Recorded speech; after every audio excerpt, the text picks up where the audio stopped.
오늘 함께 묵상하실 말씀은 고린도전서 6장 말씀입니다. 고린도전서 6장을 통해서 우리 이 교회 안에서 일어나는 문제를 우리가 어떻게 다루어야 하는지 어, 말씀을 하고 있습니다. 이 교회 안에 문제가 생겼는데 이 세상 이 재판에 송사를 하고 우리가 고소를 하고 거기서 판단을 받는 것은 참 부끄러운 일입니다. 근데 요즘 교회 안에 이런 일들이 많이 일어나고 있습니다. 우리는 하늘의 법을 따라 살아가는 사람들입니다. 하나님의 법, 하늘의 법은 이 땅에 있는 법보다 더 위에 있는 법입니다. 예수님이 가르쳐 주신 그 법, 예수님의 율법은 이 세상의 법들보다 더 깊은 곳을 중요하게 여기는, 그 마음의 중심을 중요하게 여기는 그런 법입니다. 이 세상에서는 내가 훔쳐야 죄고, 내가 때려야 죄고, 이런 결과적으로 바라보는 것이지만 예수님은 그 마음에 이미 품으면 그것이 죄라고 우리에게 그렇게 가르쳐 주셨습니다. 그렇기 때문에 우리가 하늘의 법을 지키며 산다는 것은 세상의 법보다 더 위에 있는 법을 지키며 우리가 살아가는 것입니다. 우리 전 세계 민주주의의 스탠다드, 민주주의의 가장 보편적인 법이 만들어진, 우리가 따라가는 나라가 바로 미국입니다. 미국의 헌법을 기준으로 그 민주주의 국가들은 미국의 헌법을 가져와서 그것을 이렇게 나라에 맞게 조금씩 개정해서 사용하는 그런 방식으로 법을 적용했습니다. 그런데 바로 이 민주주의, 이의 기초가 된 이 미국 헌법은 누가 만든 것입니까? 믿음을 지키겠다고, 믿음으로 살아내겠다고 분리해서 나왔던 기독교인들이 세운 나라가 미국입니다. 그리고 그렇게 나라를 세울 때 만들었던 것이 바로 이 헌법, 성경을 기준으로 만든 헌법, 그것이 민주주의의 헌법이에요. 바로 이 성경이 민주주의의 뿌리라는 것입니다. 그리고 이 성경을 통해서 세운 이 법들을 지켜나가고 우리가 우리가 준수해 나가는 것. 그런데 여기에 사람이 들어갑니다. 그렇죠? 사람이 생각과 사람의 의견과 사람의 주장들이 들어가기 시작합니다. 그러면서 무엇이 됐습니까? 차별금지법이 통과되고 어떤 이상한 법들, 이 낙태와 또 우리나라도 그렇죠. 간통죄가 폐지되고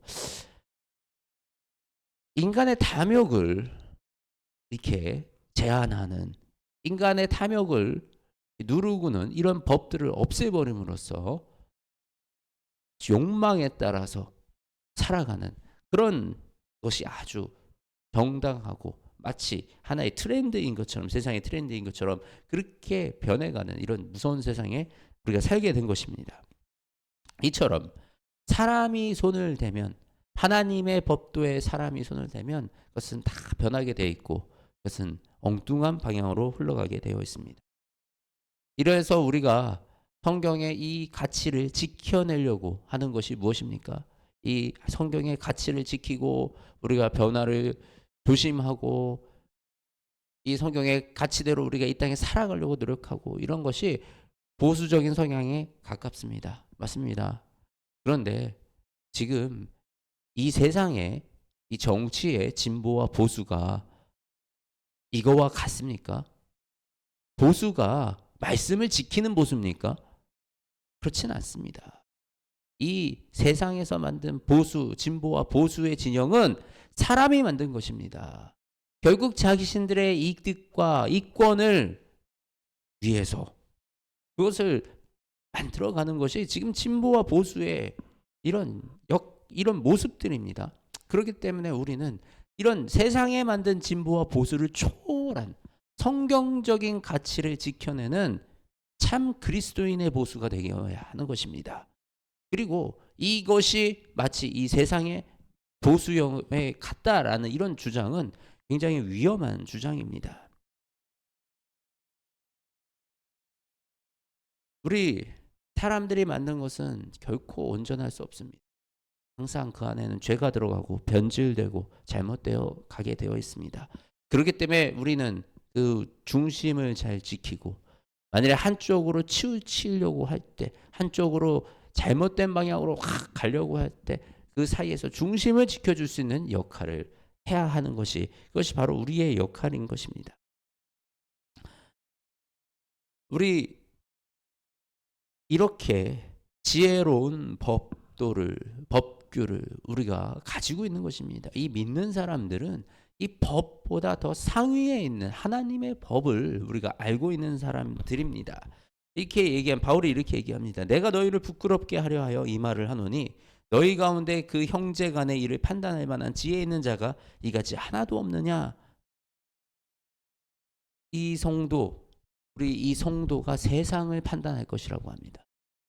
이 성도, 하나님의 말씀으로 우리는 세상을 판단해야 되는 사람들입니다. 그리고 우리 안에는 그런 판단을 할 수 있는 이 지혜를 가진 사람들이 우리 가운데 있어야 하는 것입니다. 우리의 판단의 기준은 무엇입니까? 나의 생각이 아니에요. 나의 주장으로 판단하면 안 돼요. 그것은 성도의 판단이 아니라 사람의 판단이 되는 거예요. 우리는 무슨 문제를 만나든지 말씀을 근거로 그것을 판단하고 말씀을 근거로 생각을 할 수 있어야 됩니다. 말씀에서 우리에게 가르쳐 주시는 것이 무엇인지, 예수님의 뜻이 무엇이었는지 그것을 생각하고 우리가 그것을 기준으로 우리가 판단할 때 하늘의 지혜로, 하나님의 지혜로 이 세상의 송사를 우리가 판단해낼 수 있는 것입니다.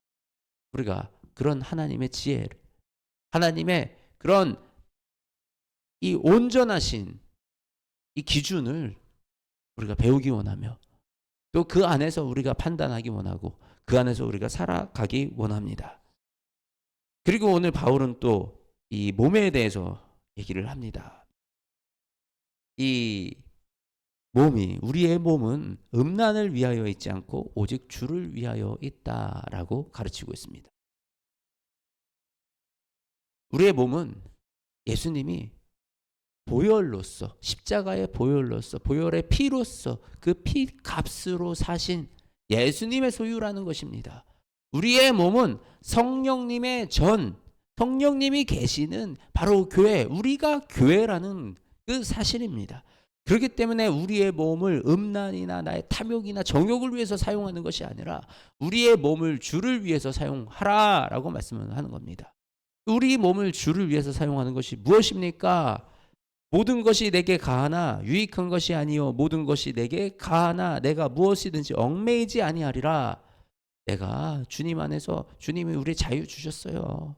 모든 것이 가해요. 이제는 음식도 너희가 모든 것이 하나님이 주신, 하늘로부터 하나님이 주신, 허락하신 거니까 먹어라. 예수님이 그렇게 우리에게 가르쳐 주셨어요. 모든 것이 가한데, 우리가 청년들 사역하면 제일 많이 묻는 질문이 이겁니다. 선생님, 술 먹어도 돼요? 담배 펴도 돼요? 안 돼요? 여자친구랑 뽀뽀해도 돼요? 모든 것이 가한데 모든 것이 유익하지 않다고요. 이거를 아이들한테 야, 안 돼! 하지 마! 그러면 안 할까요? 안 되는구나. 숨어서 한다고요. 도망간다고요. 교회를 안 나온다고요. 근데 아이들한테 무엇을 가르쳐 줘야 되냐? 그것이 너에게 유익한가? 분별하라. 그것이 너희 삶에 유익이 한가? 그것이 지금 네가 생각하는 그 유익함이 정말 너의 인생의 유익함인지 분별해내라. 우리는 이 분별력을 길러줘야 되는 거예요. 술 마시는 게 유익하다고 생각하는 이 청년들 많습니다. 왜 유익하다 그럽니까? 직장에서 관계를 돈독하게 하고요. 사람들을 만날 수가 있고요. 또 깊은 얘기, 진솔한 얘기를 할 수가 있고요. 또 그 시간이 즐겁고 재밌어요. 그래서 정말 술자리는 좋은 것 같아요. 그런데 이런 술자리에서 정말 이런 효과들이 나타날까요? 좋은 관계가 생기는 것일까요? 술자리에서는 이 술을 먹으면 이 분열과 분쟁과 다툼이 일어나는 것입니다. 시간을 뺏기고 건강을 뺏기고 정작 내 주변에 나와의 소중한 사람들을 잃어버리는 거예요. 정말 좋은 관계는 어떤 관계입니까? 나의 정말 힘든 일을 함께 견뎌주고 나의 십자가를 함께 메어 지어주고 정말 나의 고난의 길을 함께 걸어가지고 그 사람이 정말 나에게 좋은 사람입니다. 술자리에서 친한 사람 100명을 만들어 봐요. 그런 사람들이 몇 명이나 있겠습니까? 있기는 하겠습니까? 그저 그날 즐거운 것이 가정을 지키는 것보다 더 중요한, 정말 내 중요한 본질을 지키는 것보다 더 중요한 게 그날 내 이 시간 나와서 이 자리를 즐기는 그것을 즐기는 사람들인데, 그 사람들이 내가 만일에 어려운 일을 겪으면 정말 와서 나와 함께 그 길을 걸어줄까요? 그렇지 않습니다. 어떤 것이 유익한지, 어떤 것이 나에게 유익이 되는지 우리가 이 먼 미래를 바라보며, 우리가 사실 우리 이 기독교는 죽음 이후까지 바라보며 나에게 가장 유익한 것이 무엇인가, 하나님 나라에 살아가는 백성으로서 우리가 유익하게 살아간다는 것이 어떤 것인가를 고민하고 생각해 보는 거. 아이들이 그것을 스스로 고민하게 만들어야 되는 거예요. 그래야지 아이들이 그 삶을 분별하면서 나아가기 시작하는 것입니다. 술을 먹으면 안 돼, 그래서 피해서 숨어서 먹는 것이 아니라 이것이 정말 나에게 유익하지 않구나, 나는 더 유익한 것을 결정하며 살아야 되겠다, 이것이 그리스도인의 삶이구나, 이것이 예수님과 함께 살아가는 방식이구나, 이것이 하늘의 지혜로 살아가는 방식이구나 라는 것을 배워가게끔 우리가 아이들에게 가르치고 알려주기를 원합니다. 그래서 우리가 무엇이든지 우리의 몸이 하는 것은 주님을 위해서, 성령님이 우리에게 계시니 우리의 삶이, 우리의 결정이, 우리의 모든 생각이 주님을 위해서 하는 그런 삶을 살아 나아갈 때 하나님이 우리와 함께 하시며 또 우리를 통하여 주님의 일들을 이루어 가시는 그런 역사를 바라보게 되는 것입니다. 우리가 이 세상을 살아가면서 사람 의지하고 살아가서 안 됩니다. 사람 너무 믿으면 안 됩니다. 사람이 만든 것들을 맹신하는 거 위험합니다. 우리는 주님만 바라보는, 예수 그리스도를 바라보고 하늘의 지혜로 이 땅을 살아가는 그런 그릇이 큰 사람들이 되시기를 주님의 이름으로 축복합니다. 하나님, 이 시대의 주님, 우리의 옳고 그름을 깨어 알게 하여 주시옵소서. 아버지의 말씀으로 새로워지기 원합니다. 아버지의 말씀으로 우리가 중심 잡은 그런 삶을 살아나가기 원합니다. 사람들이 만들어 놓은 이 세상의 일들, 이 세상의 기준, 이 세상의 옳고 그름, 그것을 넘어 우리는 주님의 말씀의 기준에 따라 이 땅을 살아가기 원합니다. 온전하신 하나님의 그 능력 아래에 우리가 이 땅을 살아가기 원합니다. 주님, 우리에게 지혜가 필요합니다. 아버지, 우리에게 주님의 마음이 필요합니다. 주님, 아버지의 마음을 품게 하시고 아버지의 긍휼을 품게 하시고 내 마음 안에 주님의 그 마음을 품게 하시며 나의 생각에 주님의 그 사랑을, 주님의 그 법도를 깨닫게 하시어서 아버지, 우리가 이 세상에 끌려다니는 것이 아니라 이 세상을 이끌어 나가는, 이 세상을 밝히는 참된 빛과 소금의 역할을 하게 하여 주시옵소서. 또한 아버지, 우리가 사랑하기 원합니다. 우리 안에 주님의 사랑이 있기 원합니다. 어떤 상황에서든지 우리가 그 사랑을 잃지 아니하기 원하며 어떤 상황에서든지 아버지, 우리가 주님으로 분별하는 삶을 살아갈 수 있도록 인도하여 주시옵소서. 그리하여 주님, 우리가 온전히 마지막 때까지 견디며 마지막 때까지 주님 그 나라를 바라보며 살아가는 우리 모두가 될 수 있도록 주님 인도하여 주시옵소서. 사랑이 많으신 우리 주 예수 그리스도의 이름으로 기도드립니다. 아멘.